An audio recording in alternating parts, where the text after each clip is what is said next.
Hey everyone, welcome back to Corporate Decoder. Today we're diving into a report from Sky Century Investment Inc. Ever heard of a company shrinking but not getting any smaller? That's what we're dealing with today. This report reveals a big move, a reverse stock split. It might sound complicated, but we'll break down what it means for the company and its investors. It's all about making the company look more attractive, but is it just smoke and mirrors? Let's find out. Before we get started, if you appreciate getting straight insights from corporate documents, make sure you're subscribed. We also have a Discord community linked in the description below where you can chat with other finance enthusiasts.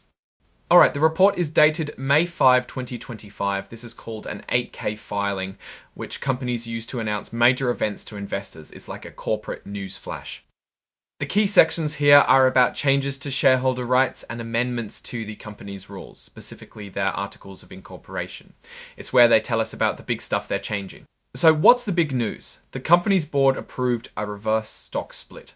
This is where things get interesting. The company also said that a majority of the company's shareholders approved of this action at a meeting held that day. Essentially, they're taking every 100 shares you own and turning it into just one share. If you had 1,000 shares, you'll now have 10. This doesn't change the total value of your investment right away, but it does change the price of each share.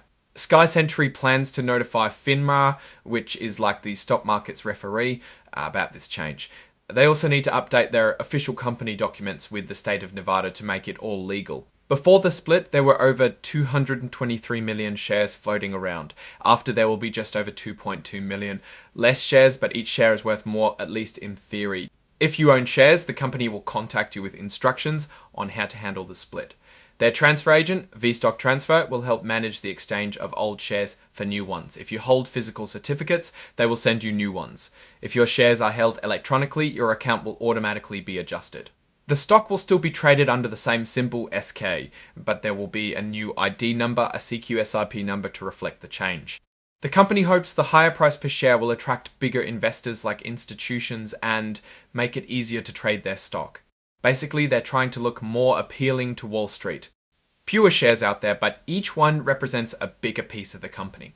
The idea is that this will lead to a higher stock price overall. Since the company does not have fractional shares currently, this will not be an issue. Now let's zoom out and look at what this means for Sky Century Investment. On the surface, a reverse stock split seems like a simple mathematical trick, but it is often a sign that the company's stock price is low and they are trying to avoid being delisted from an exchange. A delisting could make it harder for the company to raise money and trade their stock. By artificially inflating the stock price, they hope to regain some credibility and attract investors who might have been scared off by the low price. However, it's important to remember that a reverse stock split doesn't fundamentally change the company's value. If the company's performance doesn't improve, the stock price could eventually fall back down. A key strength is their proactiveness in addressing the low share price. By doing this, they are hoping to avoid issues with trading regulations. A weakness, however, is that reverse splits can signal deeper problems, potentially discouraging investors if the company's fundamentals don't improve. One notable risk is whether the market will see through this maneuver. If the company's financials don't back up the higher stock price, it could lead to distrust. In conclusion, this reverse stock split is a tactical move by Sky Century Investment to try and boost its appeal to investors. Whether it succeeds depends on the company's ability to improve its underlying business. Alright, that's our breakdown of Sky Century's reverse stock split. What's your take on this move and what it signals for the company's future? Drop your thoughts in the comments. If this analysis was valuable, hitting that like button really helps, and subscribe for more deep dives. Don't forget to check out the Discord in the description. Thanks for watching, see you next time.